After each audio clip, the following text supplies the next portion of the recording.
क्या तुम्हारे साथ कभी ऐसा हुआ है कि तुम्हें अपने दोस्त की गर्लफ्रेंड से प्यार हो गया हो क्योंकि वो तुम्हारे साथ हंसती है, घूमती है, बातें करती है, बस प्यार तुम्हारे बेस्ट फ्रेंड को करती है। ऐसा ही कुछ होता है हमारे मेन कैरेक्टर कोजे के साथ, जो कि बचपन से ही एक काफी अच्छा पियानिस्ट है और अब वो अपने स्कूल के म्यूजिक रूम में बैठकर अपने पियानो की ही प्रैक्टिस कर रहा है। पर तभी अचानक से उसे एक बॉल आकर लगती है, जिस वजह से वो जमीन पर गिर जाता है और उसके सर से खून बहने लगता है। तभी वहाँ एक लड़की सुबाकी आती है जिसने ये बॉल मारी थी। वो चुपके से बॉल उठाकर भागने की सोचती है, पर तभी कोजे उठ जाता है और सुबाकी से कहता है आखिर उसने ये क्या कर दिया। सुबाकी कहती है ये साल सुबाकी का स्कूल में आखिरी साल है और वो स्कूल में अपनी निशानी छोड़ना चाहती है। असल में ये दोनों पड़ोसी हैं और एक दूसरे को बचपन से जानते हैं। कोजे टूटी हुई कांच को साफ करने लगता है, पर सुबाकी उसे रोक लेती है क्योंकि उसके हाथ में चोट लग सकती है और इनका ये रोमांटिक मोमेंट एक लड़का अपने फोन में कैप्चर कर लेता है। ये भी इनका एक दोस्त वातारी ही है और वो इन्हें छेड़ते हुए कहता है इन दोनों को तो शादी कर लेनी चाहिए, पर कोजे और सुबाकी को ये आइडिया पसंद नहीं आता। फिर स्कूल खत्म होने के बाद ये तीनों साथ में घर जा रहे होते हैं और बातों ही बातों में कोजे सुबाकी को अपनी बड़ी बहन कह देता है। तभी वातारी के फोन में एक लड़की का मैसेज आता है और वो उससे मिलने चले जाता है। असल में वातारी काफी रंगीन मिजाज का आदमी है जिससे ऑलमोस्ट हर लड़की इम्प्रेस हो जाती है। वातारी के जाने के बाद अब ये दोनों ही थे। सुबाकी कोजे से पूछती है क्या तुम्हें कभी किसी लड़की पे क्रश आया है। कोजे कहता है ऐसा तो नहीं है, और वैसे भी कोई लड़की मुझसे क्यों ही प्यार करेगी। कोजे का इतना कोल्ड और डार्क रिप्लाई सुनकर सुबाकी को गुस्सा आ जाता है और वो कोजे को समझाती है जब कोई इंसान प्यार में होता है तो उसकी आंखें अलग ही चमकती है, उस इंसान की आंखों में खुशी अलग ही नजर आती है। कोजे मन में सोचता है सुबाकी की आंखें कितनी चमकदार हैं, उसकी आंखों से सब कुछ काफी सुंदर लगता होगा। फिर शाम को ये दोनों अपने अपने घर चले जाते हैं। अगले दिन कोजे अपनी क्लास में होता है और वो सुबाकी की बातें याद करते हुए कहता है मेरी जिंदगी कितनी बेरंग है, बिल्कुल पियानो की कीज की तरह। शाम को कोजे क्लास में अकेला होता है, तब उसके पास सुबाकी आती है और उससे अपने साथ एक जगह चलने को बोलती है। असल में वातारी एक लड़की से मिलने जा रहा है और वो चाहता है कि सुबाकी भी उसके साथ चले, पर वहाँ सुबाकी अकेली पड़ जाएगी, इसीलिए वो चाहती है कि कोजे भी उसके साथ चले। जिसके बाद हम एक फ्लैशबैक देखते हैं। असल में कोजे की मॉम एक म्यूजिकल स्कूल चलाती थी और वो चाहती थी कि उनका बेटा भी एक काबिल पियानिस्ट बने, जिसके लिए वो उसे दिन रात बस प्रैक्टिस ही करवाती थी। इवन गलतियां होने पर कोजे को मार भी पड़ती थी। इन सब के बावजूद कोजे अपनी माँ को खुश करने के लिए सब कुछ करता था। पर 3 साल पहले ही उसकी मॉम की डेथ हो गई और अब कोजे ने पियानो बजाना भी छोड़ दिया। अगले दिन कोजे डेट वाली जगह पर पहुंच जाता है और उसके दोस्त लेट थे। कोजे को वहाँ पर एक धुन सुनाई देती है। असल में एक लड़की मेलोडिका बजा रही थी और वो लड़की उस धुन को बहुत ही प्यारा बजा रही थी, जिसे सुनने के लिए कोजे उसके पास जाता है और वो देखता है जब वो लड़की मेलोडिका बजा रही थी तब उसकी आंखों से आंसू भी आ रहे थे। उसके साथ साथ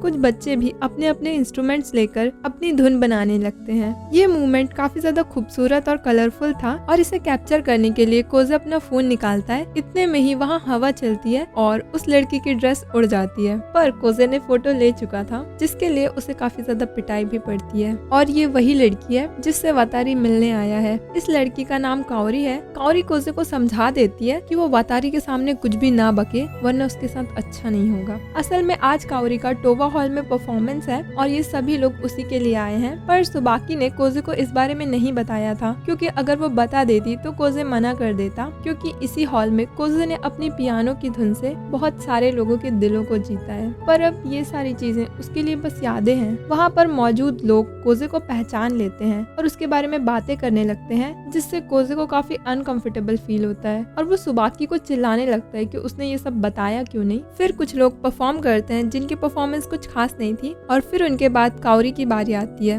जब वो अपना वायलिन बजाना शुरू करती है तब कोजे की आंखों में एक अलग ही चमक नजर आती है। काओरी अपनी कला को ऐसे प्रदर्शित करती है कि मानो उसके हाथों के साथ साथ उसका शरीर भी इस संगीत को लोगों तक पहुंचाना चाहता है। अपनी इस परफॉर्मेंस में काओरी अपने पियानिस्ट से थोड़ा अलग चल रही थी और ऐसा लग रहा था कि मानो वो यही करना चाहती है। वो अपनी कला को बाकियों से अलग प्रदर्शित करना चाहती है, पर इस चीज से कुछ जजेस नाराज भी होते हैं हैं और इससे काओरी की पर्सनैलिटी भी समझ आती है कि वो काफी ज्यादा जिद्दी है, पर इन सब के बाद भी उसमें एक सादगी है और इसी सादगी से वो पूरी ऑडियंस का दिल जीत लेती है। काओरी के लिए चारों तरफ बस तालियां ही तालियां गूंज रही थी। परफॉर्मेंस के बाद सभी लोग बाहर निकलते हैं और वहाँ बस काओरी की ही चर्चा हो रही थी। कुछ लोग तो काओरी को फूल भी ला कर देते हैं। काओरी कोसे के पास जाती है और उससे पूछती है कि आखिर उसने कैसा परफॉर्म किया। कोसे बताता है काओरी ने बहुत अच्छा किया और वो ये जानता था काओरी ने अपनी आर्ट को रूल के खिलाफ प्रेजेंट किया। इसका मतलब काओरी के लिए हारना या जीतना मैटर नहीं करता, वो तो बस अपनी आर्ट को लोगों तक पहुंचाना चाहती है। और वहीं दूसरी तरफ एक कोजे की मॉम थी जिन्हें बस जीतने से मतलब था। शाम को कोजे अकेले ही घर जा रहा होता है और वो बस काओरी के बारे में ही सोच रहा था। कोजे खुद से कहता है आज सब कुछ अलग है, आज मेरा दिल बिल्कुल वैसे ही महसूस कर रहा है जैसा मैंने तब महसूस किया था जब मॉम मुझे हमेशा के लिए छोड़कर चली गई थी। मैं काओरी की उस धुन को दोबारा सुनना चाहता हूँ पर मैं नहीं सुनना चाहता। मैं उसे दोबारा देखना चाहता हूँ पर मैं उसे नहीं देखना चाहता। कोजे अपने इन्हीं ख्यालों में उलझा हुआ था और अचानक से उसके सामने काओरी आ जाती है जो कोजे को घूरे जा रही थी क्योंकि वो अपने ही ख्यालों में खोया हुआ था। काओरी को लगता है कोजे उसे गलत नजर से देख रहा है, इसीलिए वो उस पर भड़कने लगती है। फिर वो कोजे से वातारी के बारे में पूछती है और कोजे उसे बताता है कि वातारी प्रैक्टिस कर रहा है और उसे घर जाने में भी लेट हो जाएगा, पर असल में वातारी तो दूसरी लड़की को उसके घर छोड़ने गया था। इधर काओरी कोजे के साथ ही घर जाने का डिसाइड करती है। घर जाने से पहले ये दोनों एक कैफेटेरिया में जाते हैं जहाँ पर काओरी एक नई डिजर्ट ट्राई करती है जिसे वो हमेशा से ट्राई करना चाहती थी और कोजे तो उसे बस निहारे ही जा रहा था। वो मन में सोचता है कल तक मैं एक्स्ट्रा था और आज मैं सब्स्टिट्यूट भी बन गया। फिर इन्हें एक पियानो की धुन सुनाई देती है जो कि कुछ बच्चे बजा रहे थे। काओरी उनके पास जाती है और उनसे बातें करने लगती है। कोजे सोचता है काओरी बच्चों के साथ कितने अच्छे से रहती है और इसका दिमाग भी तो बच्चों ही वाला है। काओरी बच्चों को बताती है कोजे बहुत अच्छा पियानो बजाता है और ये सुनकर वो बच्चे कोजे के पास आते हैं। कोजे उन्हें मना करने ही वाला था पर काओरी उसे समझाती है उसे बच्चों की बात मान लेनी चाहिए, जिसके बाद वो एक बच्ची के साथ पियानो में ट्विंकल ट्विंकल लिटिल स्टार बजाता है। थोड़ी ही देर में कोजे बहुत अच्छे से बजाने लगता है और अपनी धुन में खोने लगता है। अचानक से उसके चारों तरफ अंधेरा छा जाता है और वो पियानो बजाना बंद कर देता है। बच्चे उससे पूछते हैं भैया आपने पियानो क्यों बंद कर दिया, जिस पर कोजे उनसे माफी मांगता है और ये दोनों वहाँ से बाहर चले जाते हैं। काओरी कोजे से कहती है मतलब तुम अब पियानो नहीं बजाओगे, पर तुम तो साइकी कंपटीशन के यंगेस्ट विनर हो ना, और मोरीवाकी पियानो कंपटीशन के भी विनर थे। कोजे उससे पूछता है आखिर तुम्हें मेरे बारे में इतना सब कैसे पता। असल में कोजे इतना पॉपुलर था कि ऑलमोस्ट हर म्यूजिशियन उसके बारे में जानता है। फिर काओरी कोजे से पूछती है आखिर तुमने पियानो बजाना क्यों बंद कर दिया, जिस पर कोजे बताता है जब वो पियानो बजाता है तो उसे शुरू में तो धुन सुनाई देती है पर अचानक से उसे धुन सुनाई देना बंद हो जाती है, मानो जैसे पेड़ की पत्तियां पेड़ से टूटने के बाद हवा के साथ बह जाती हैं और पेड़ से दूर हो जाती हैं। जब कोजे पियानो बजाता है तो वो कीज की आवाज को सुन पाता है पर वो अपनी धुन को नहीं सुन पाता और ये एक सजा की तरह है। ये सब सुनकर काओरी कोजे को मारते हुए कहती है तुम कितने नेगेटिव हो। कोजे काओरी की आंखों में वही चमक देख पाता है जो इंसान की आंखों में तब होती है जब वो प्यार में होता है। कोजे काओरी का प्यार देख पाता है, खाने के लिए, उसके वायलिन के लिए और कैट्स के लिए भी। काओरी कोजे से कहती है मैंने डिसाइड कर लिया है, अब तुम ही मेरे अकम्पनिस्ट बनोगे। अकम्पनिस्ट मतलब जो वायलिनिस्ट के साथ पियानो बजाता है। कोजे काओरी को देखते हुए सोचता है तुम मेरी जिंदगी में पतझड़ के बीच में अचानक से आ गई और मानो ये पतझड़ मेरी जिंदगी में दोबारा कभी नहीं आएगा। अगले दिन जब कोजे स्कूल जाता है तब काओरी उसके पीछे पड़ी थी कि वो अकम्पनिस्ट बन जाए, पर कोजे इस चीज के लिए तैयार नहीं था। उसे मनाने के लिए काओरी म्यूजिकल रूम में चारों तरफ नोट्स चिपका देती है। इवन कोजे की बुक्स के अंदर भी म्यूजिकल नोट्स ही थे। शाम को जब वो अपना लॉकर खोलता है तो वहाँ से भी बस नोट्स ही बाहर आते हैं। उसके घर में भी बस नोट्स ही नोट्स थे। अगले दिन कोजे म्यूजिकल रूम में होता है और वो नोट्स पढ़ते हुए अपनी उंगलियां भी चला रहा था और वो मन में कहता है मुझसे ये नहीं होगा। शाम को काओरी और सुबाकी साथ में घर जा रहे थे और काओरी सुबाकी से पूछती है क्या तुम कोजे को पसंद करती हो, जिस पर सुबाकी कहती है हाँ मैं उसे पसंद करती हूँ, पर उसने मुझे बड़ी बहन कहा था, इसीलिए मैं भी उसे एक छोटे भाई की तरह ही देखती हूँ। मुझे फर्क नहीं पड़ता कि कोजे पियानो बजाए या ना बजाए, पर मुझे उसे इस तरीके से देखना अच्छा नहीं लगता। कोजे का ऐसा हाल तब से है जब से उसने पियानो छोड़ दिया है और इसलिए मैं चाहती हूँ कोजे दोबारा पियानो बजाए। फिर हम फाइनल कंपटीशन का दिन देखते हैं। काओरी कोजे को ही ढूंढ रही थी जो कि उसे टेरेस पर मिल भी जाता है। वो कोजे से कहती है चलो मेरे साथ, कंपटीशन के लिए लेट हो रहा है। कोजे कहता है मैं ये नहीं कर सकता, मुझसे नहीं होगा। मैं जब भी पियानो बजाता हूँ मुझे ऐसा लगता है मैं एक समुंदर में हूँ और मुझे कुछ सुनाई नहीं देता। ऐसा ही कोजे ने तब फील किया था जब अपनी मॉम की डेथ के बाद उसने पहली बार पियानो बजाया था और उसके बाद कोजे ने कभी पियानो नहीं बजाया। काओरी कहती है ये कोई बहाना नहीं होता, हम तब तक अपनी आर्ट को परफॉर्म करेंगे जब तक हम कर सकते हैं। वहाँ ऑडियंस मेरा इंतजार कर रही है और मैं अपनी निशानी उनके दिलों में छोड़ना चाहती हूँ, तो प्लीज मेरे लिए मेरे अकम्पनिस्ट बन जाओ। और फाइनली कोजे अकम्पनिस्ट बनने के लिए तैयार हो जाता है, जिसके बाद ये चारों हॉल की तरफ निकलते हैं। रास्ते में कोजे नोटिस करता है आज उसका ये शहर काफी ज्यादा खूबसूरत और रंगीन लग रहा है। टाउन हॉल पहुंचने पर सुबाकी अचानक से ब्रेक लगाती है, जिससे कोजे उचक कर जमीन में गिर जाता है और उसके सर से खून भी निकलने लगता है, पर फिर भी वो परफॉर्म करता है। इनकी टर्न आने में टाइम था और कोजे अपनी नोट्स पढ़ रहा था, तभी उसके पास काओरी आती है और पूछती है कि वो कैसी लग रही है, पर कोजे उसका कोई रिप्लाई नहीं करता और काओरी को काफी गुस्सा आ जाता है, जिस पर वो कोजे को सर अपने सर में पटक देती है और कोजे को समझाती है वो लोग ये कर सकते हैं और अगर आज वो दोनों हारेंगे तो साथ में हारेंगे। जिसके बाद इन दोनों की टर्न आ जाती है और ये दोनों स्टेज पर भागते हैं। कोजे मन में कहता है ये एक रोलर कोस्टर की तरह है। काओरी बिना किसी मकसद के अपना म्यूजिक बजाती है, बिल्कुल एक आजाद परिंदे की तरह। फिर ये दोनों स्टेज पर जाते हैं। कोजे को देखकर लोग पहचान जाते हैं कि ये तो कोजे अरीमा ही है। और फिर काओरी अपना वायलिन बजाना शुरू करती है, जिसके साथ कोजे भी अपना पियानो शुरू करता है। परफॉर्मेंस के बीच में कोजे को ऑडियंस में अपनी मॉम की परछाई नजर आती है, जो कि कोजे की तरफ देखकर स्माइल करती है और कोजे के सामने से सारे नोट्स गायब होने लगते हैं और वो खुद को एक समुंदर के अंदर पाता है जहाँ उसे कुछ सुनाई नहीं दे रहा था, जिस वजह से वो अपना म्यूजिक बंद कर देता है। पर काओरी नहीं रुकती, वो अपना वायलिन बजाना कंटिन्यू रखती है और ऑडियंस कहती है ये कितना बेकार अकम्पनिस्ट है, ये तो बीच में ही रुक गया। थोड़ी देर में काओरी भी रुक जाती है और वो कोजे की तरफ देखते हुए कहती है चलो फिर से शुरू करते हैं, मुझे पता है तुम ये कर सकते हो। और वो दोबारा शुरू कर देती है। तभी कोजे को अपनी मॉम की एक बात याद आती है, जिसमें वो कहती हैं तुम पियानो की कीज को जोर से मत प्रेस करो, ऐसा करने से पियानो सैड हो जाएगा, तुम्हें अपने पियानो की कीज को बहुत ही आराम से प्रेस करना है। कोजे काओरी की तरफ देखते हुए कहता है मैं ये कर सकता हूँ और मैं ये तुम्हारे लिए करूँगा। जिसके बाद कोजे भी अपना पियानो बजाना शुरू करता है और जैसे ही इनकी परफॉर्मेंस खत्म होती है ऑडियंस में तालियों की गूंज मच जाती है। सभी को इनकी परफॉर्मेंस काफी ज्यादा पसंद आती है, पर अचानक से काओरी बेहोश हो जाती है। फिर हम एक फ्लैशबैक देखते हैं। सुबाकी और वातारी एक ब्रिज से कूद रहे थे और वो कोजे को भी अपने साथ कूदने बोलते हैं, पर कोजे मना कर देता है क्योंकि उसकी प्रैक्टिस का टाइम हो रहा था। पर ये दोनों उसे जबरदस्ती नदी में फेंक देते हैं और इन्हें कोजे कहीं नहीं मिल रहा था क्योंकि उसे तैरना भी नहीं आता था। पर जब कोजे बाहर आता है तो वो काफी खुश था क्योंकि उसे भी काफी मजा आया। प्रेजेंट में ये तीनों काओरी से मिलने जाते हैं। कोजे काओरी से पूछता है क्या तुम पहले भी परफॉर्मेंस के दौरान बेहोश हुई हो? काओरी कहती है ऐसा तो पहले कभी नहीं हुआ, पर उसकी हेल्थ आजकल ठीक नहीं है। कोजे मन में कहता है हम लोग सेलेक्ट नहीं हुए क्योंकि हमने इतनी गलतियां भी की थी, पर इन सब के बाद भी काओरी ने मुझे कुछ नहीं बोला। जिसके बाद ये तीनों अपने अपने घर चले जाते हैं। कोजे स्कूल से अकेले ही घर जा रहा होता है और उसे रास्ते में वातारी मिलता है जो उससे कहता है कल काओरी डिस्चार्ज हो रही है तो क्या तुम मेरे साथ उसे पिक करने चलोगे? कोजे इस चीज के लिए मना कर देता है क्योंकि उसका मानना था वो दोनों कॉम्पिटिशन कोजे की वजह से ही हारे थे, पर वातारी उसे समझाता है ऐसा बिल्कुल नहीं है, काओरी ने तो उसे खुद चुना था, इसमें कोजे की कोई गलती नहीं है। और वैसे भी उस दिन जो उन दोनों ने परफॉर्म किया था वो वातारी कभी नहीं भूल सकता।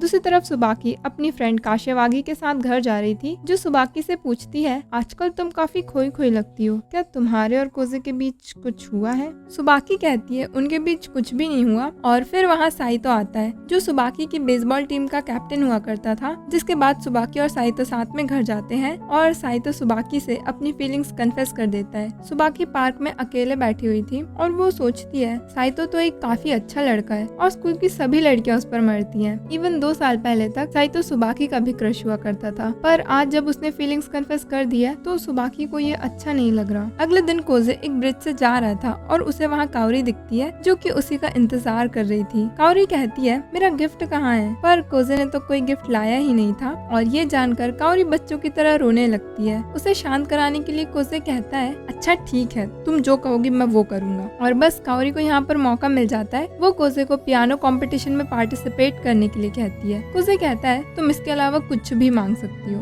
पर काओरी कहती है कहीं तुम्हें डर तो नहीं लग रहा। और कोजे कहता है मैं बहुत बुरा हूँ, मैंने अपने ही टैलेंट को खुद ही जंग लगने छोड़ दिया। काओरी उसे समझाती है तुम अकेले नहीं हो, ऐसे और भी लोग हैं, तो क्यों ना हम एक नई शुरुआत करें। इतना कहकर वो ब्रिज से जंप कर देती है और कोजे मन में कहता है तुम्हें देखकर मैं खुद को रोक नहीं पाता हूँ तुम्हारी तरह बनने से। और फिर वो भी ब्रिज से कूद जाता है। जिसके बाद ये दोनों कोजे के ही घर जाते हैं, जहाँ काओरी कोजे के पियानो को देखती है जिसे उसने कबाड़ की तरह रखा हुआ था। और ये देखकर काओरी को काफी गुस्सा आता है और वो तुरंत ही पियानो को साफ करने लगती है। जैसे ही वो विंडोज को ओपन करती है तो उसे दूसरी तरफ सुबाकी दिखती है। काओरी को कोजे के साथ देखकर सुबाकी को काफी गुस्सा आता है। अगले दिन कोजे म्यूजिक रूम में होता है और वो पियानो बजा रहा था जिसे काओरी रिकॉर्ड कर लेती है। पर जब ये रिकॉर्डिंग कोजे सुनता है तो वो पागल हो जाता है क्योंकि उसने सब कुछ आउट ऑफ सिंक बजाया था और तो और वो कंपटीशन में पार्टिसिपेट करने से भी मना करने लगता है। पर काओरी उसे बताती है उसने ऑलरेडी कोजे का नाम रजिस्टर करवा दिया है।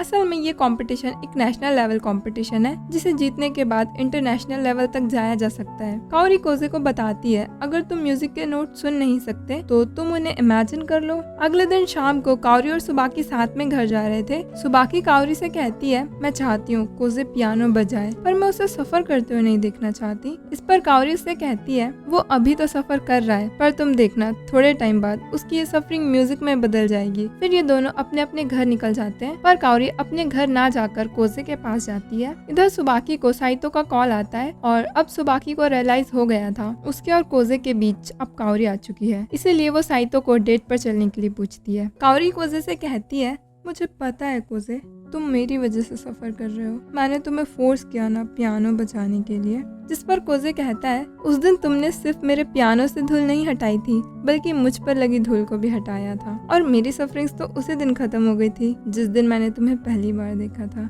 उस दिन पहली बार मुझे ये दुनिया कलरफुल लगी।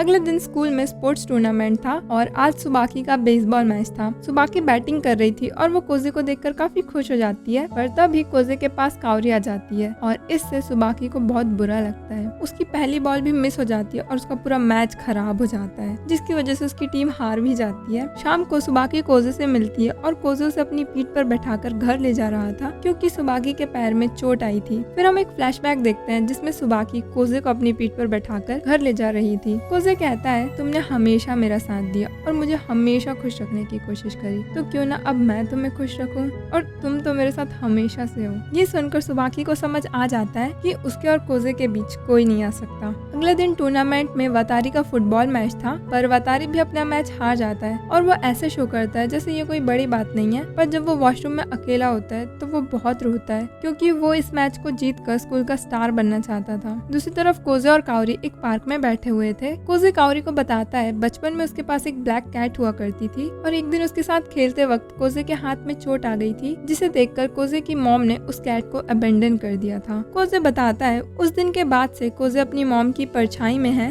काओरी उसे समझाती है ऐसा नहीं है, तुम आजाद हो, तुम अपनी परफॉर्मेंस एकदम खुल कर देना। कोजे की इमेजिनेशन में उसके सामने वही ब्लैक कैट होती है जो उससे कहती है तो कल तुम्हारा कंपटीशन है और क्या तुम्हें अभी भी नोट सुनाई नहीं देते। जिस पर कोजे बताता है उसे नोट सुनाई नहीं देते, पर वो एक लड़की से मिला जो म्यूजिक पर आंख बंद करके भरोसा करती है और शायद कोजे को भी यही करना चाहिए। फिर हम कंपटीशन का दिन देखते हैं। कोजे हॉल की तरफ जा रहा होता है और उसे दो टीनेजर्स दिखते हैं जिनमें से एक का नाम आइजा और एक का एमी होता है। ये दोनों बचपन से ही कोजे के कॉम्पिटिटर हैं, पर जैसा कि कोजे हमेशा फर्स्ट आता था इस वजह से ये दोनों सेकंड और थर्ड आते थे, पर 2 सालों से ये दोनों ही टॉप पर हैं और आज ये दोनों कोजे को अपना टैलेंट दिखाना चाहते हैं। इधर हम ये तीनों को देखते हैं और सुबाकी कहती है कोजे की मॉम ने हमेशा ही कंपोजिशन पर फोकस किया जिसकी वजह से वो हमेशा टॉप पर रहता था और वो जजेस को भी काफी पसंद था, पर उसके म्यूजिक में कभी कोई फीलिंग्स नहीं थी, इसीलिए लोग कोजे को उसकी मॉम को रोबोट कहने लगे। फिर कंपटीशन शुरू होता है और आइजा स्टेज पर आता है जिसे देखकर ऑडियंस बहुत ही ज्यादा खुश हो जाती है क्योंकि प्रेजेंट में आइजा ही टॉप पर है। असल में आइजा पिछले साल ही इस कंपटीशन को जीत चुका था, और तो और उसे जर्मनी से इनविटेशन भी आ चुका था, पर वो सब छोड़कर इस कंपटीशन में फिर से आया है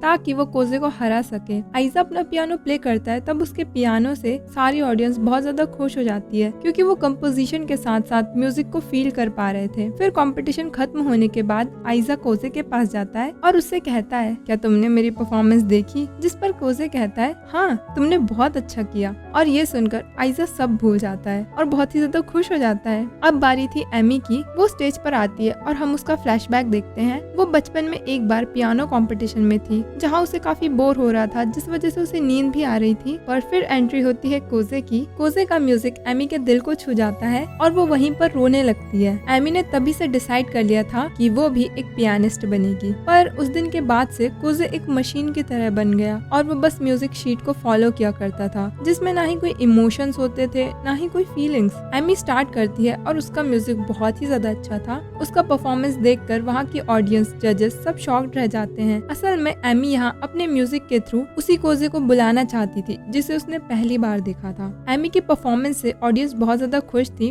परफॉर्मेंस खत्म करके एमी कोजे के पास जाती है और उसकी कॉलर पकड़ लेती है। ये देखकर आइजा को लगता है आज एमी अपनी फीलिंग्स कन्फेस कर ही देगी, पर ऐसा कुछ होता नहीं है। एमी उसे छोड़ देती है और कहती है, मेरे म्यूजिक ने सब कह दिया, मुझे कुछ कहने की जरूरत नहीं है। दूसरी तरफ हम कावरी को देखते हैं जो कि वॉशरूम जाती है ताकि वो मेडिसिन ले सके। फिर बारी आती है कोजे की जो कि स्टेज की तरफ जा रहा था। वो बहुत ही ज्यादा नर्वस था। कोजे अपनी सीट के ही पास खड़ा हो जाता है और फिर हम एक फ्लैशबैक देखते हैं जिसमें सुबाकी एक बॉल लेकर कोजे के घर जाती है ताकि वो दोनों साथ में खेल सके। पर कोजे खेलने के लिए मना कर देता है क्योंकि उसे पियानो की प्रैक्टिस करनी थी और कोजे के हाथ में चोट के निशान भी थे, जैसे उसे बहुत ज्यादा पीटा गया हो। कुछ टाइम बाद कोजे की मॉम बीमार हो गई थी और कोजे उन्हें बताता है वो कंपटीशन में फर्स्ट आया है। कोजे की मॉम उससे कहती है, बेटा मेरे लिए तो तुम्हारी कामयाबी ही मेरी मेडिसिन है। और ये सुनकर कोजे कहता है, अगर ऐसा है तो मैं आपके लिए हमेशा फर्स्ट आऊंगा। सीन प्रेजेंट में आता है। कोजे स्टेज पर अपनी मॉम की परछाई को देख पा रहा था जो उससे कहती है,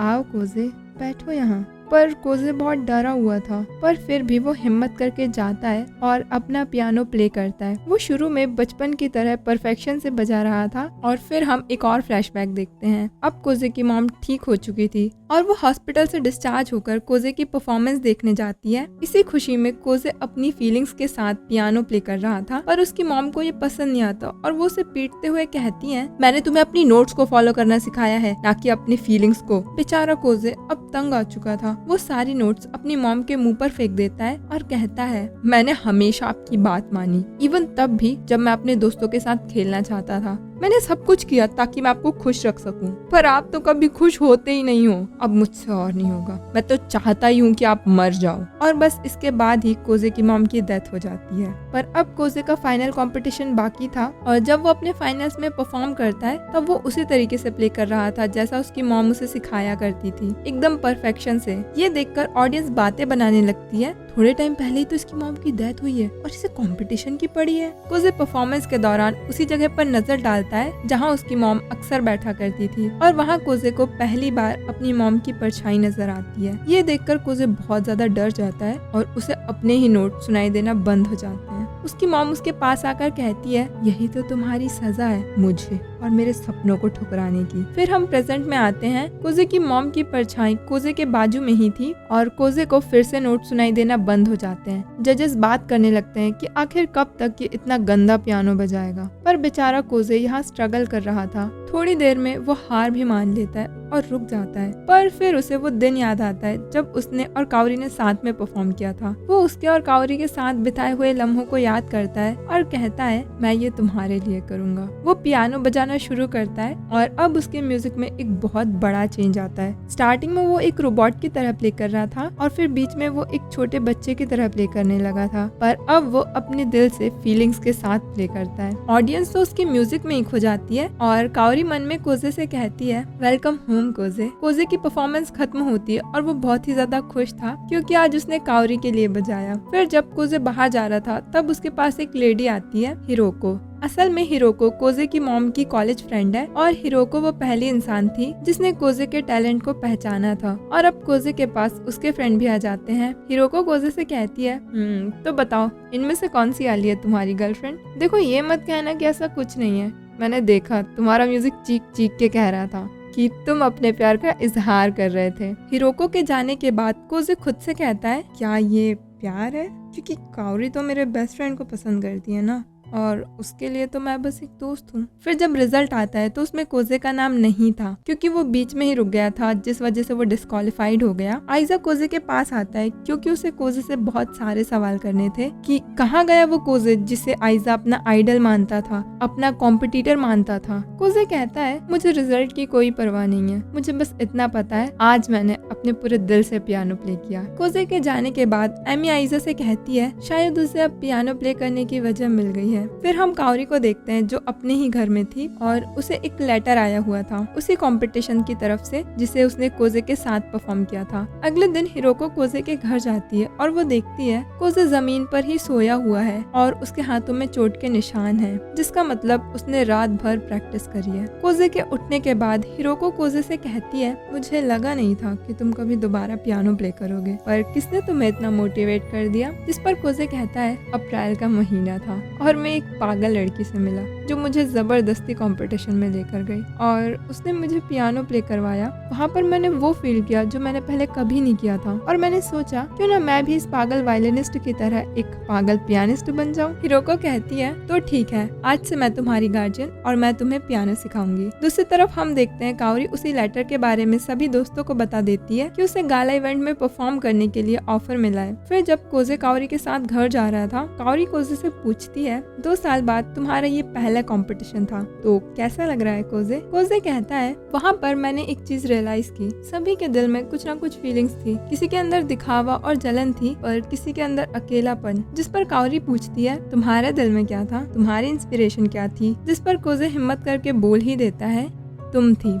काओरी कहती है, मैं तुम्हारे साथ हमेशा नहीं रह सकती तुम्हारी हेल्प करने के लिए। फिर हम देखते हैं ये दोनों प्रैक्टिस कर रहे होते हैं, पर कोजे का मन कहीं और ही था, जिस पर काओरी को गुस्सा आ जाता है और वो कोजे को एक बॉटल फेंक कर मारती है। असल में जो सॉन्ग काओरी ने सेलेक्ट किया था वो कोजे की मॉम का फेवरेट था और उसकी मॉम ये सॉन्ग अक्सर बजाया करती थी, इसीलिए ये सॉन्ग कोजे को उसकी मॉम की याद दिलाता है। कोजे अपनी मॉम को याद कर कर रो रहा था, तभी वहाँ हिरोको आती है और वो कोजे को अच्छा फील करवाने के लिए एक फेस्टिवल में लेकर जाती है। कोजे हिरोको से पूछता है क्या उसकी मॉम ने उसे माफ कर दिया होगा उस दिन के बिहेवियर के लिए। हिरोको कहती है, तुम्हारी मॉम ने तुम्हें माफ कर दिया होगा, इनफैक्ट वो तो खुश हुई होंगी अपने बेटे को एक पियानिस्ट के तौर पर स्टैंड लेते हुए देखकर। फिर वहाँ हिरोको की बेटी आ जाती है और कोजे उसी के साथ खेलने लगता है। हिरोको खुद से कहती है, शायद मुझे कोजे के साथ इतना स्ट्रिक्ट नहीं रहना चाहिए, मुझे उसे प्यार से रखना चाहिए ताकि वो एक मैच्योर पियानिस्ट बन सके। असल में कोजे अब तक अपनी मॉम को भुला नहीं पाया है। उस दिन के बिहेवियर के लिए उसके दिल में एक गिल्ट है। अगले दिन ये सभी दोस्त अपने स्कूल में चुपके से फायरवर्क्स जला रहे थे, जहाँ पर वतारी और काओरी काफी ज्यादा एंजॉय कर रहे थे और उन्हें साथ में देखकर कोजे मन में कहता है, ये दोनों साथ में कितने अच्छे लगते हैं। कोजे को काओरी की तरफ देखते हुए सुबाकी को जेलसी होती है और वो कोजे को पानी में ही फेंक देती है। कोजे पानी में डूबते हुए सोचता है,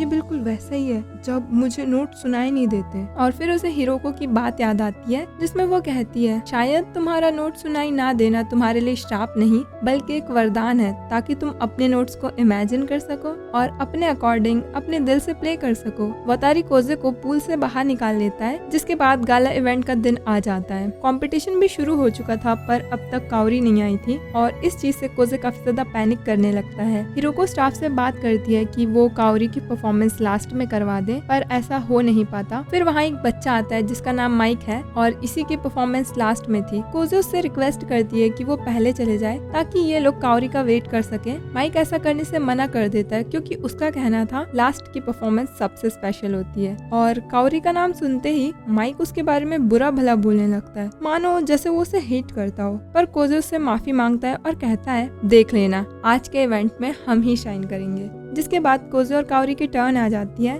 और कोजे स्टेज पर अकेला ही जाता है। ऑडियंस काफी ज्यादा कंफ्यूज थी कि डुएट शो में कोजे अकेले। जिसके बाद कोजे और काओरी की टर्न आ जाती है और कोजे स्टेज पर अकेला ही जाता है। ऑडियंस काफी ज्यादा कंफ्यूज थी कि डुएट शो में कोजे अकेले कैसे प्ले करेगा, पर फिर भी कोजे अपना पियानो प्ले करता है और वो काफी ज्यादा गुस्से में था माइक की वजह से, क्योंकि उसने काओरी के बारे में बुरा भला कहा था। कोजे पियानो को भी काफी हार्डली प्ले कर रहा था, पर फिर उसे रियलाइज होता है कि क्या उसे इस सॉन्ग को ऐसे ही प्ले करना चाहिए। अगर उसकी मॉम होती तो इस सॉन्ग को ऐसे तो कभी नहीं प्ले करती। जिसके बाद कोजे भी पियानो को काफी जेंटली प्ले करने लगता है, बिल्कुल अपने मॉम की तरह। हिरोको कोजे की परफॉर्मेंस देखकर सोचती है कि ये तो बिल्कुल अपनी मॉम की तरह बजा रहा है। जिसके बाद हम एक फ्लैशबैक देखते हैं, जब कोजे म्यूजिक शीट फेंक कर वहाँ से भाग गया था, तब हिरोको साकी से कहती है, आखिर तुम ऐसा कैसे कर सकती हो, वो एक छोटा बच्चा है। साकी नोट्स उठाते हुए व्हीलचेयर से गिर जाती है और कहती है, मुझे पता है, पर मेरे पास ज्यादा वक्त नहीं है। मरने से पहले मैं उसे एक काबिल इंसान बनाना चाहती हूँ। ना ही वो स्पोर्ट्स में अच्छा है, ना ही वो पढ़ाई में अच्छा है, और मैं चाहती हूँ मेरे जाने से पहले वो एक अच्छा पियानिस्ट ही बन जाए, ताकि फ्यूचर में कोजे अपनी इस स्किल की मदद से अपनी जिंदगी आसानी से गुजार सके। और हिरोको कोजे से इसीलिए दूर चले गई थी क्योंकि वो इन सब का जिम्मेदार खुद को मानती थी।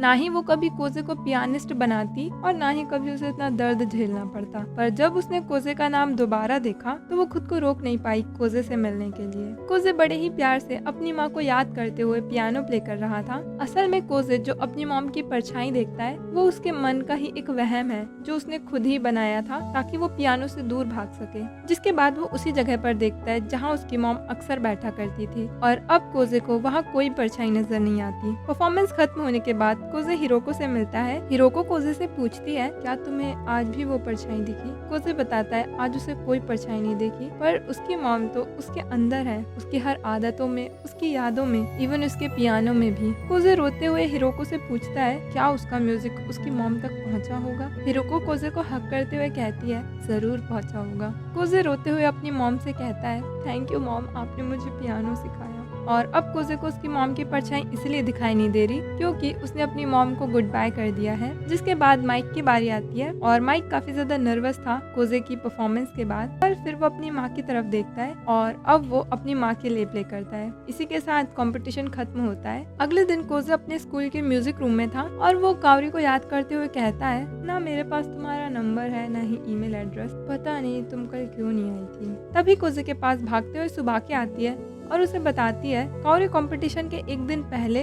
अपने घर में ही गिर गई थी और उसे अचानक से हॉस्पिटल ले जाना पड़ा, जिस वजह से वो कंपटीशन में नहीं आई थी। कोजे भागते हुए सीधा हॉस्पिटल जाता है जहां कावरी कोजे से माफी मांगती है कंपटीशन में ना आने के लिए। अगले दिन ये तीनों दोस्त कावरी को दोबारा विजिट करते हैं। कोजे को कावरी की काफी ज्यादा चिंता हो रही थी क्योंकि उसने अपनी मॉम को भी इसी तरह से हॉस्पिटल में देखा था। कावरी उसे समझाती है कि वो ठीक है और जल्द ही वो डिस्चार्ज भी हो जाएगी। इनके जाने के बाद नर्स कावरी को दोबारा आईवी ड्रिप लगाती है। सुबाकी काशिवागी के साथ होती है और काशिवागी सुबाकी से कहती है, तो तुम साइटो से ब्रेकअप कब कर रही हो? सुबाकी कहती है, आखिर वो ऐसा क्यों करेगी, और वैसे भी वो तो साइटो को पसंद करती है ना। काशिवागी कहती है, तुम किसे बेवकूफ बना रही हो? मुझे पता है, मुझे क्या, सबको पता है तुम कोजे को पसंद करती हो, पर तुम ऐसा दिखाती हो जैसे ऐसा कुछ है ही नहीं। सुबाकी कहती है, मैं कोजे को क्यों पसंद करूंगी? हम एक दूसरे को बचपन से जानते हैं, इसका ये मतलब नहीं है कि हम एक दूसरे को पसंद ही करते हो, और वैसे भी मैं उसे छोटा भाई मानती हूँ। काशिवागी कहती है, तुम बहाने किसे दे रही हो? देखो, जो भी करना है जल्दी करो, क्योंकि एक बार जब वक्त निकल जाएगा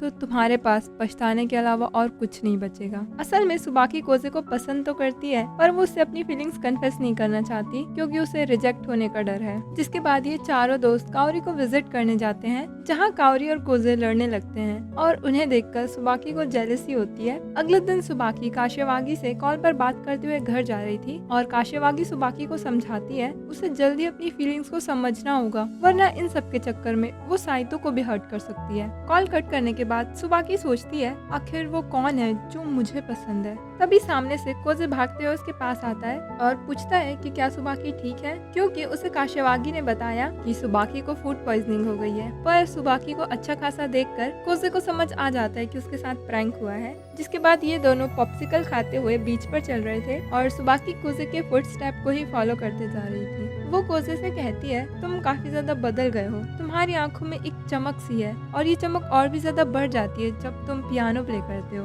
कोजे उसे बताता है उसने अपने हाई स्कूल का डिसीजन ले लिया है, वो एक म्यूजिकल स्कूल में जाएगा और शायद उसके लिए उसे घर भी छोड़ना पड़े। ये बात सुनकर सुबाकी रोने लगती है और रोते हुए वहाँ से भाग जाती है। वो कहती है, एक बार फिर से म्यूजिक ने तुम्हें मुझसे फिर से छीन लिया। अगले दिन प्रैक्टिस करते हुए सुबाकी मन में कहती है, जाओ भाग जाओ, घर छोड़कर, देश छोड़कर, कहीं भी भाग जाओ, मुझे कोई फर्क नहीं पड़ता, जिसके बाद वो वहीं पर गिर जाती है। और काशिवागी कहती है इस लड़की को तो अपना गुस्सा भी छुपाना नहीं आता। अपनी चोट पर बैंडेजेस लगाकर सुबाकी अपनी क्लास में जाती है, जिसे देखकर ये दोनों काफी ज्यादा हंसने लगते हैं और गुस्सा होकर सुबाकी वहाँ से भी चले जाती है। शाम को सुबाकी साइतो के साथ घर जा रही थी और तब साइतो सुबाकी से कहता है मुझे ऐसा रियलाइज होता है कि तुम जब मेरे साथ होती हो तो तुम काफी अनकंफर्टेबल होती हो। देखो मुझे पता है मैं तुम्हें पसंद करता हूँ, पर शायद हम लोग एक दूसरे के लिए नहीं बने हैं। और इसी के साथ साइतो सुबाकी से ब्रेकअप कर लेता है। रात को सुबाकी म्यूजिक रूम में बैठकर पियानो प्ले कर रही थी और तभी उसके पास कोजे आता है प्रैक्टिस करने के लिए। सुबाकी कोजे को बताती है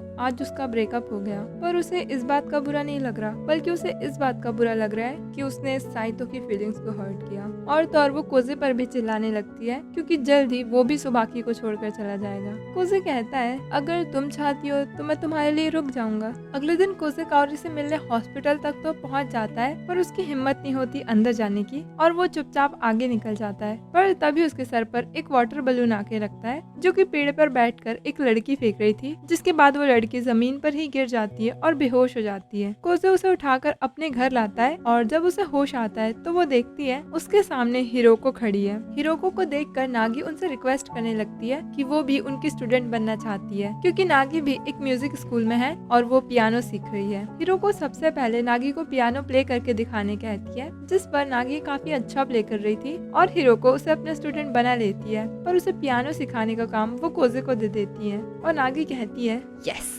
मिशन अकम्प्लिश्ड। अगले दिन फिर से कोजे कुकीज लेकर हॉस्पिटल पहुंच जाता है, पर आज वो कोजे और वतारी को बात करता हुआ सुनकर चुपचाप वहां से वापस चले जाता है। वो रास्ते में कुछ कुकीज खुद खा लेता है, कुछ एक कैट को भी खिलाता है। तभी उसे काओरी का कॉल आता है और वो उस पर भड़कने लगती है कि वो काओरी से मिलने भी नहीं आया, जबकि वतारी रोज आता है। काओरी कोजे की आवाज सुनकर उससे पूछती है कि क्या वो कुछ खा रहा है। कोजे बताता है वो कुकीज खा रहा है, जिस पर काओरी का भी कुकीज खाने का मन करने लगता है और कोजे कहता है वो अगले दिन आएगा काओरी के लिए कुकीज लेकर। ये सुनकर काओरी बहुत ज्यादा खुश हो जाती है और वो हॉस्पिटल में ही टहलने लगती है, पर अचानक से वो जमीन पर गिर जाती है और वो अपने लेग्स को मूव भी नहीं कर पा रही थी। काओरी बहुत कोशिश करती है दोबारा खड़े होने की, पर ऐसा लग रहा था जैसे उसके पैर पैरालाइज हो गए हों। अगले दिन स्कूल खत्म होने के बाद कोजे सोच ही रहा था क्या उसे काओरी को विजिट करना चाहिए। तभी अचानक से उसके सामने काओरी आ जाती है स्कूल यूनिफॉर्म में और वो कोजे पर काफी ज्यादा गुस्सा करती है कि वो काओरी से मिलने ही नहीं आता था। कोजे उससे पूछता है आखिर वो यहाँ पर क्या कर रही है।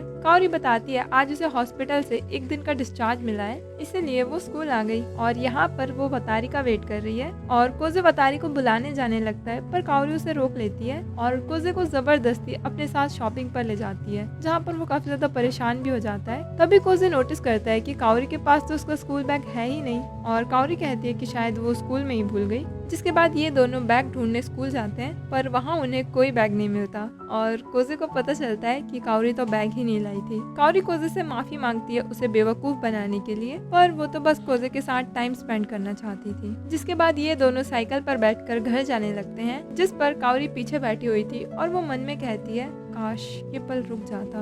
असल में कोजे भी यही चाहता था। काओरी अचानक से ही रोने लगती है, पर कोजे उससे कुछ पूछ नहीं पाता।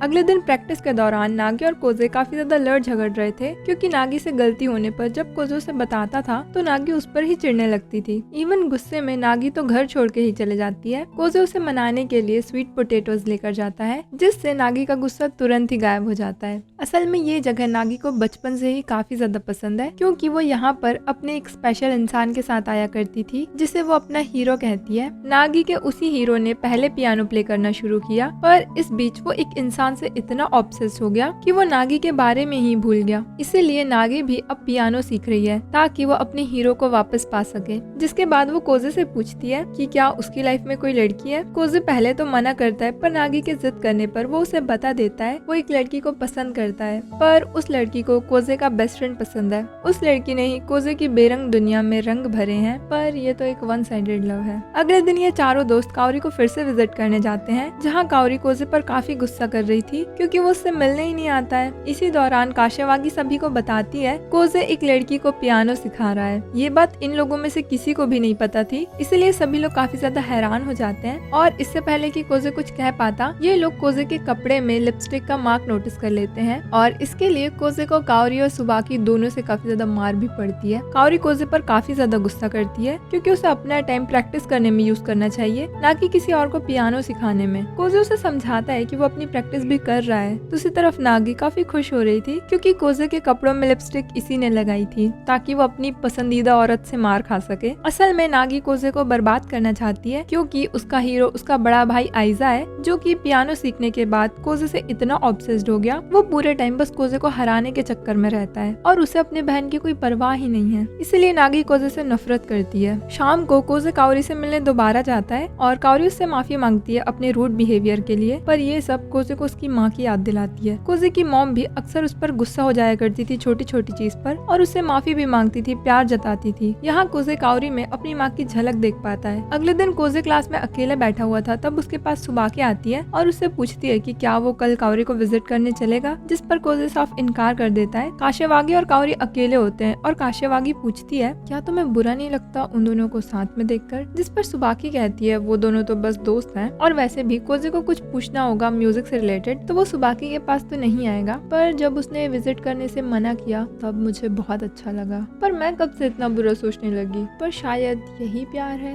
शाम को कोजे अपने घर जा रहा था तब उसे रास्ते में एक म्यूजिक सुनाई देता है जो कि उसे काओरी की याद दिला रहा था और कोजे अपने कान बंद करते हुए वहाँ से भाग जाता है क्योंकि वो काओरी को याद ही नहीं करना चाहता। अगले दिन कोजे को स्कूल में वातारी मिलता है जो उससे काओरी को विजिट करने चलने के लिए बोलता है, पर कोजे उसे भी मना कर देता है। वातारी उसे इंसिस्ट करने लगता है कि आखिर वो ऐसा क्यों कर रहा है, काओरी और कोजे तो अच्छे दोस्त है ना, और कोजे उससे मिलने भी नहीं जा रहा। कोजे वहीं पर बैठ जाता है और रोते हुए वातारी को समझाता है वो काओरी को नहीं देखना चाहता क्योंकि जिस कंडीशन में काओरी है उसने उसी कंडीशन में अपनी मॉम को देखा है और काओरी को इस तरह से देखना उसे मॉम की याद दिलाता है, इसीलिए कोजे काओरी को अवॉइड कर रहा है। पर वातारी कोजे को समझाता है काओरी तुमसे मिलना चाहती है, उसे तुम्हारी जरूरत है और वैसे भी उसने हर जगह तुम्हें ही तो चुना है, फिर चाहे कंपनिस्ट के तौर पर या अपने साथ बाहर जाने वाले दोस्त के तौर पर। वातारी के इतना समझाने पर कोजे मान जाता है और वो काओरी से मिलने जाता है। काओरी कहती है मुझे लगा नहीं था कि तुम आओगे। कोजे उससे कहता है आना तो था ही, प्रॉमिस जो किया था कुकीज का। काओरी कोजे से उसके स्कूल और प्रैक्टिस के बारे में पूछती है, पर कोजे काफी ज्यादा उदासी से जवाब दे रहा था, जिस पर काओरी कहती है देखो तुम्हारे पास हमारी जो भी मेमोरीज हैं तुम उन सबको भुला दो, जिससे तुम्हारी लाइफ पहले की तरह एकदम नॉर्मल हो जाएगी। कोजे मन में कहता है पहले तो तुमने इतनी सारी यादें बनाई मेरे साथ और अब कह रही हो उन्हें भुला दो। काओरी की इस बात से कोजे को गुस्सा आता है और वो काओरी की कुकीज खुद खाते हुए वहाँ से भाग जाता है। शाम को कोजे नागी से मिलता है और उससे कहता है मैं तुम्हारे स्कूल के कल्चरल फेस्टिवल में तुम्हारे साथ परफॉर्म करना चाहता हूँ प्लीज, जिस पर नागी उससे रीजन पूछती है। कोजे नागी को बताता है उसकी एक फ्रेंड है जो कि कुछ दिनों से काफी ज्यादा डिप्रेस्ड है, तो कोजे उसे अपने म्यूजिक के थ्रू मोटिवेट करना चाहता है। नागी को कोई प्रॉब्लम नहीं थी इसलिए वो हाँ कर देती है, जिसके बाद ये दोनों साथ में प्रैक्टिस भी करते हैं। ऐसे ही दिन बीतते जाते हैं और कल्चरल फेस्टिवल को सिर्फ 4 दिन बचे थे और अब नागी काफी ज्यादा नर्वस थी क्योंकि वहाँ पर बहुत सारे लोग होंगे, उसके फ्रेंड्स होंगे, फैमिलीज होंगे, स्कूल के सभी लोग होंगे और इसीलिए वो बाथरूम में जाकर छुप जाती है। पर तब हिरोको उसे समझाती है कि डर तो सभी को लगता है, मुझे भी, कोजे को, आइजा को, सबको डर लगता है, पर जब हम स्टेज पर जाते हैं और अपना बेस्ट परफॉर्मेंस देते हैं तो हमें अपनी मेहनत का फल मिल जाता है और हमारा सारा डर भाग जाता है। 4 दिन बाद कल्चरल फेस्टिवल का दिन आ जाता है और नागी बैक स्टेज में अपने नोट्स ही याद कर रही थी। वो काफी ज्यादा नर्वस थी, तभी उसके पास कोजे आता है और उसके हाथ पकड़ते हुए समझाता है कि सब ठीक होगा, उसे डरने की जरूरत नहीं है। नागी नोटिस करती है कि कोजे भी खुद डरा हुआ है। कोजे नागी से कहता है मेरी एक फ्रेंड ने कहा था तुम्हारे पास जो भी है उन सबको लगाकर अपनी बेस्ट परफॉर्मेंस दो। जिसके बाद ये दोनों स्टेज पर जाते हैं और अपनी परफॉर्मेंस स्टार्ट करते हैं। ऑडियंस के बीच में आइजा भी था जो नागी के साथ कोजे को देखकर काफी ज्यादा हैरान हो जाता है। परफॉर्मेंस के बीच में कोजे अचानक से पियानो को अलग तरह से प्ले करने लगता है और नागी काफी ज्यादा हैरान हो जाती है कि ये क्या कर रहा है। पर थोड़ी ही देर में नागी भी कोजे को फॉलो करने लगती है और ये देखकर ऑडियंस काफी ज्यादा हैरान हो जाती है कि इतने कम समय में नागी ने इतना सब कैसे सीख लिया। ऑडियंस में बैठा वातारी कॉल पर काओरी को ये पूरी परफॉर्मेंस सुना रहा था। काओरी अपने बेड से उठती है और एक इमेजिनरी वायलिन लेकर इन लोगों के साथ वायलिन प्ले करने लगती है। यहाँ नागी का बस एक ही मोटिव है कि उसका ये म्यूजिक उसके भाई तक पहुँच जाए और वो उसके पास वापस आ जाए। पर आइजा को खुद पर काफी ज्यादा गुस्सा आ रहा था क्योंकि कोसे की जगह उसे अपनी बहन के साथ होना चाहिए था। थोड़ी ही देर में इनकी परफॉर्मेंस खत्म हो जाती है और ऑडियंस का इतना अच्छा रिस्पॉन्स देखकर नागी को तो रोना ही आ जाता है। बैक स्टेज में ये लोग हिरोको से मिलते हैं, तभी इनके पास आइजा आता है जो कि कोजे पर चिढ़ने लगता है कि वो उसकी बहन के साथ क्या कर रहा है। पर बेचारे कोजे को तो पता ही नहीं था कि नागी आइजा की बहन है और आइजा कोजे को धमकी देता है कि वो उसकी बहन से दूर रहे वरना वो उसकी नाक तोड़ देगा और इस चीज का बदला वो कोजे से कंपटीशन में ही लेगा। अगले दिन कोजे काओरी से मिलने जाता है और वो उसे टेरेस पर मिलती है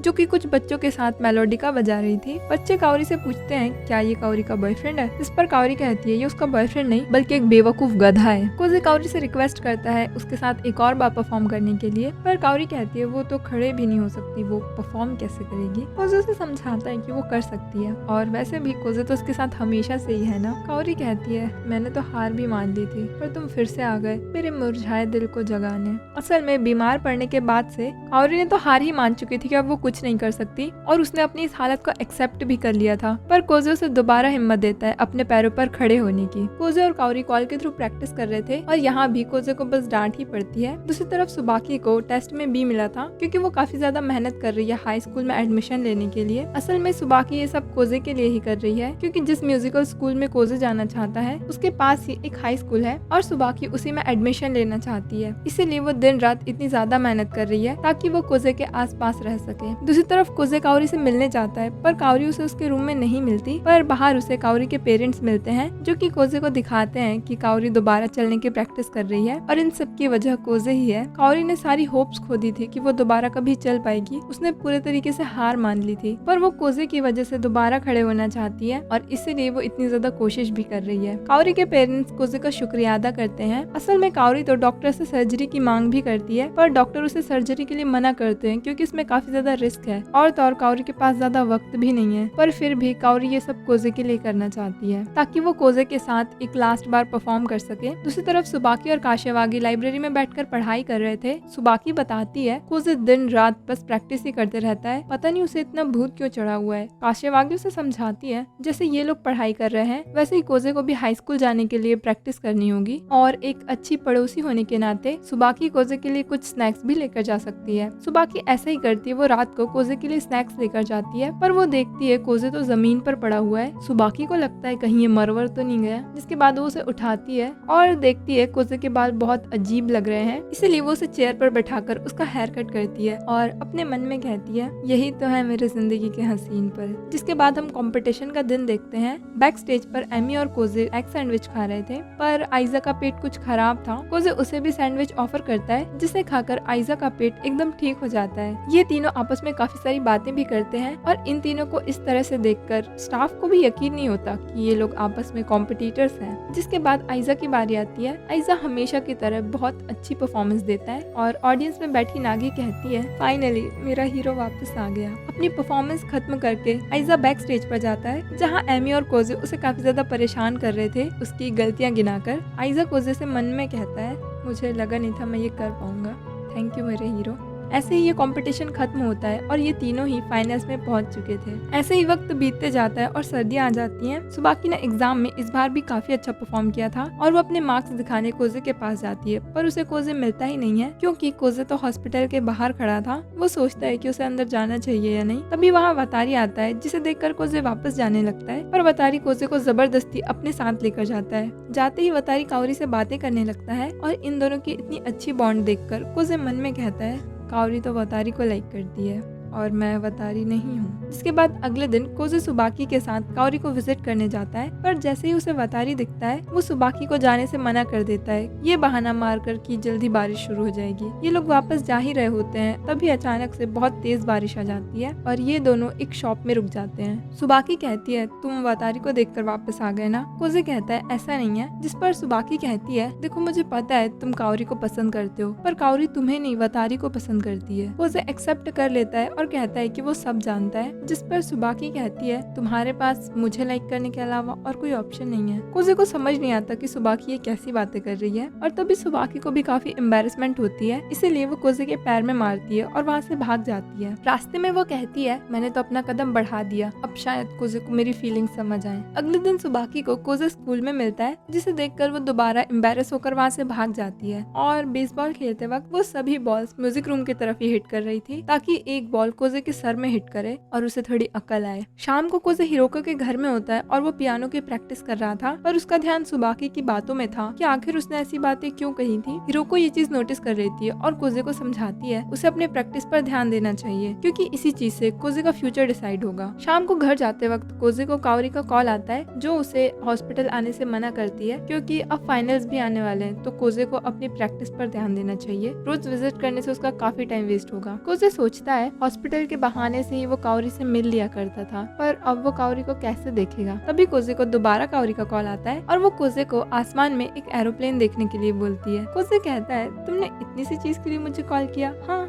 इसमें कोई प्रॉब्लम है। कोजे कहता है वो कल काओरी से मिलने फिर से जाएगा। काओरी को इस चीज से कोई प्रॉब्लम नहीं थी, बस वो कोजे का टाइम वेस्ट नहीं करना चाहती थी। कोजे कहता है उसे टाइम की कोई परवाह नहीं है, उसे तो बस काओरी को देखना है। अगले दिन कोजे वातारी के साथ काओरी को विजिट करने जाता है और आज वो फाइनली हिम्मत करके वातारी से कह ही देता है कि उसे काओरी पसंद है। वातारी कहता है मुझे पहले से पता था बेवकूफ। जिसके बाद ये दोनों काओरी के रूम की तरफ जाते हैं और वहाँ जो कोजे देखता है वो उसके लिए बहुत ही ज्यादा खतरनाक था। दो नर्सेस काओरी को स्टेबलाइज करने की कोशिश करती हैं और तभी काओरी बेजान होकर बेड को छोड़ देती है। ये मंजर कोजे के लिए काफी ज्यादा डरावना था, क्योंकि उसने अपनी मॉम को भी इसी हालत में देखा था। तभी वहाँ डॉक्टर्स भी आते हैं और इन दोनों को अपने अपने घर जाने बोलते हैं। कोजे को रास्ते में वही कैट मिलती है और उसका एक्सीडेंट हो गया था। कोजे उसे तुरंत ही डॉक्टर के पास लेकर जाता है, पर अफसोस डॉक्टर्स भी उसे नहीं बचा पाते। उस कैट के ब्लड को साफ करने के लिए कोजे एक पार्क में जाता है, जहाँ वो फूट फूट कर रोने लगता है। अगले दिन स्कूल में वतारी सुबाकी और काशिवागी से वही सारी बातें कर रहा था और जैसे ही सुबाकी को पता चलता है कि कोजे भी वहाँ था, वो तुरंत ही भागकर हिरोको के पास जाती है। वो हिरोको से रिक्वेस्ट करती है प्लीज कोजे को बचा लो, अगर इस बार हमने उसे नहीं संभाला तो हम उसे खो देंगे, वो 2 साल पहले वाला कोजे बन जाएगा। हिरोको तुरंत ही कोजे के घर जाती है और बाहर खड़े होकर वो कोजे को कॉल करती है, पर कोजे कॉल नहीं पिक करता। जिसके बाद वो अंदर जाती है और देखती है कोजे ने एक अंधेरे रूम में खुद को बंद कर रखा है। हिरोको कोजे को समझाती है कि उसे ये सब छोड़कर अपनी प्रैक्टिस पर ध्यान देना चाहिए, क्योंकि कुछ ही दिनों में उसके फाइनल्स हैं। पर कोजे कहता है वो ये नहीं कर सकता, म्यूजिक उससे उसके अपनों को छीन लेता है, पहले उसकी माँ और अब काओरी। एक हफ्ते बाद कोजे स्कूल जाता है और वहाँ उसे एक लेटर मिलता है जिसे काओरी ने भेजा था। उसमें लिखा था कि उसे कानेलेस चाहिए। कोजे कानेलेस लेकर हॉस्पिटल जाता है, जहाँ काओरी उसे बताती है कि वो 1 हफ्ते तक आईसीयू में थी, पर अब वो ठीक है, इसलिए डॉक्टर्स ने उसे उसके रूम में शिफ्ट कर दिया है। वो कोजे को बताने लगती है कि इन 1 हफ्तों में उसके साथ क्या क्या हुआ, पर कोजे उसकी बात पर ध्यान ही नहीं दे रहा था, इसलिए वो उसे एक टॉय फेंक कर मारती है और कहती है तुम्हें बात ही नहीं करनी तो तुम आए क्यों हो। कोजे कहता है क्योंकि तुम्हें कानेलेस चाहिए थे। काओरी कहती है उसे कानेलेस टेरेस पर खाने हैं और कोजे उसे अपनी पीठ पर बैठाकर टेरेस पर लेकर जाता है, जहाँ काओरी कोजे से पूछती है कि उसकी प्रैक्टिस कैसी चल रही है, पर कोजे तो प्रैक्टिस कर ही नहीं रहा था, क्योंकि उसे लगता है कि म्यूजिक उससे उसके अपनों को छीन लेता है, इसीलिए अब वो ये सब नहीं करना चाहता। काओरी कहती है पर मैं तो यही हूँ तुम्हारे पास और शायद हमेशा रहूँ। 18 को मेरी सर्जरी है और सर्जरी कराने का रीजन सिर्फ तुम हो, तो इधर मैं अपनी लड़ाई लड़ूंगी, उधर तुम अपनी लड़ाई लड़ना। असल में कोजे का फिनाले भी 18 तारीख को है। कोजे कहता है इस हालत में प्ले कर पाना उसके लिए काफी मुश्किल होगा, पर काओरी खड़े होती है और कहती है कुछ भी मुश्किल नहीं है, देखो ये सब कितना आसान है। पर तभी वो अचानक से गिर जाती है और कोजे से कहती है तुम्हें पता है मुझे सुबाकी से हमेशा जलन हुई है, वो तुम्हारे बारे में सब कुछ जानती है, पर मैं कुछ भी नहीं जानती, मैं तुम्हारे साथ वक्त बिताना चाहती हूँ कोजे, मैं मरना नहीं चाहती। जिसके बाद हम फिनाले का दिन देखते हैं। दूसरी तरफ काओरी भी सर्जरी के लिए जा रही थी। आइजा और एमी हमेशा की तरह बहुत अच्छी परफॉर्मेंस देते हैं और ऑडियंस में बैठे कुछ लोग कहते हैं लगता है इन्हीं दोनों में से कोई जीतेगा, पर माइक कहता है अभी रुक जाओ, अभी सबसे बेहतरीन पियानिस्ट की परफॉर्मेंस बाकी है। असल में माइक भी कोजे का फैन बन चुका है। नागी हिरोको से पूछती है क्या कोजे परफॉर्म करेगा। हिरोको बताती है वो कोजे को लेकर तो आ गई है, पर उसे नहीं पता कि वो आज परफॉर्म करेगा या नहीं, क्योंकि उसकी हालत वैसे ही हो गई है जैसे वो 2 साल पहले था। बैक स्टेज पर कोजे बैठा हुआ था और उसे बिल्कुल अच्छा महसूस नहीं हो रहा था। उसके पास एमी और आइजा आते हैं और उसे पूछते हैं क्या उसकी तबीयत तो ठीक है, वो इस हालत में कैसे परफॉर्म करेगा। पर फिर भी कोजे स्टेज में जाता है और जैसे ही वो अपनी सीट पे बैठता है वो अपना फेस कवर कर लेता है। वो कहता है कि उससे ये नहीं होगा, वो ये नहीं कर सकता। तभी अचानक से सुबाकी को छींक आ जाती है और कोजे का ध्यान उसी तरफ जाता है। उसे रियलाइज होता है कि उसे सुनने के लिए यहाँ पर इतने सारे लोग बैठे हैं, यहाँ और भी लोग हैं जो उसकी केयर करते हैं, एमी, आइजा, काओरी, सुबाकी, वातारी, तो क्यों ना वो उनके लिए प्ले करे। जिसके बाद कोजे पियानो प्ले करना शुरू करता है और वो इन लोगों के बारे में याद कर रहा था। पियानो प्ले करते वक्त वो एक अलग ही जगह पहुंच जाता है, मानो एक अलग ही दुनिया जहां उसके साथ काओरी भी होती है और ये दोनों साथ में प्ले करते हैं। परफॉर्मेंस खत्म होते वक्त काओरी वहाँ से गायब हो जाती है और कोजे उसे गुड बाय कह देता है क्योंकि काओरी की डेथ हो जाती है। कुछ दिनों बाद कोजे काओरी की ग्रेव पर जाता है जहाँ उसे काओरी के पेरेंट्स मिलते हैं। वो कोजे को एक लेटर देते हैं जो काओरी ने कोजे के लिए लिखा था। उस लेटर के थ्रू काओरी कोजे से कहती है, क्या तुम्हें पता है मैंने तुम्हें पहली बार कब देखा था? जब मैं सिर्फ 5 साल की थी और मैं एक पियानो कंपटीशन में गई थी। जैसे ही तुमने पियानो प्ले करना शुरू किया मेरे लिए ये पूरी दुनिया कलरफुल हो गई। असल में एमी के साइड में जो लड़की बैठी थी वो काओरी ही थी और उस दिन के बाद से काओरी ने डिसाइड कर लिया कि वो एक वायलिनिस्ट बनेगी ताकि फ्यूचर में कभी वो कोजे के साथ एक ही स्टेज पर परफॉर्म कर पाए। आगे चल के काओरी को पता चला कि ये दोनों एक ही मिडिल स्कूल में हैं, पर तब भी मैं तुमसे बात नहीं कर पाई क्योंकि तुम अक्सर अपने में ही रहते थे और तुम्हारे लिए मैं तो बस एक स्ट्रेंजर थी। पर जब मैं 7th ग्रेड में थी तब मेरी तबीयत काफी ज्यादा खराब होने लगी और मेरा ज्यादातर वक्त हॉस्पिटल में ही गुजरता था। एक दिन मैंने अपने पेरेंट्स को बात करते हुए सुना कि मेरे पास ज्यादा वक्त नहीं है और उसी दिन मैंने डिसाइड कर लिया कि मेरे पास जितना भी वक्त बचा है मैं उसे खुलकर जीऊंगी। फिर क्या था, मैंने अप्रैल में एक झूठ बोला कि मुझे वातारी पसंद है। जी हाँ, ये स्टार्टिंग से ही एक झूठ था। हाँ, ये एक झूठ था और देखो ये झूठ काम कर गया और हम दोनों को एक दूसरे के करीब लाया। मेरी तरफ से वातारी को सॉरी कहना, वैसे उसे जल्द ही कोई लड़की मिल ही जाएगी। सुबाकी को भी मेरा सॉरी कहना। मुझे पता था वो तुम्हें पसंद करती है, मुझे क्या सभी को पता था, सिर्फ तुम दोनों को छोड़कर। जिसके आगे काओरी कुछ सवाल लिखती है जैसे कि क्या मैं तुम्हारे दिल में हमेशा रह पाऊंगी और तुम मुझे कभी भूलोगे नहीं? जिस पर कोजे कहता है जरूर। आगे लिखा था, तो पता है कोजे मैं तुम्हें बचपन से ही पसंद करती थी, thank you for everything and goodbye. इसी के साथ काओरी का ये लेटर खत्म होता है और एनवेलप में एक फोटो भी थी कोजे और काओरी के बचपन की। तभी सामने से सुबाकी आती है और वो कोजे के पैर पर मारते हुए कहती है, मैं तुम्हारे साथ हमेशा चिपकी रहूंगी फेविक्विक की तरह, तुम मुझे कभी अलग करने की सोचना भी मत। कोजे सामने की तरफ देखते हुए कहता है, स्प्रिंग फिर से आ रहा है, वही सीजन जब मैं तुमसे पहली बार मिला था, पर ये स्प्रिंग तुम्हारे बिना। और इसी के साथ योर लाई इन अप्रैल खत्म हो जाता है। आई होप तुम्हें ये वीडियो पसंद आई होगी और अगर नहीं आई है तो कमेंट में बुराई कर सकते हो।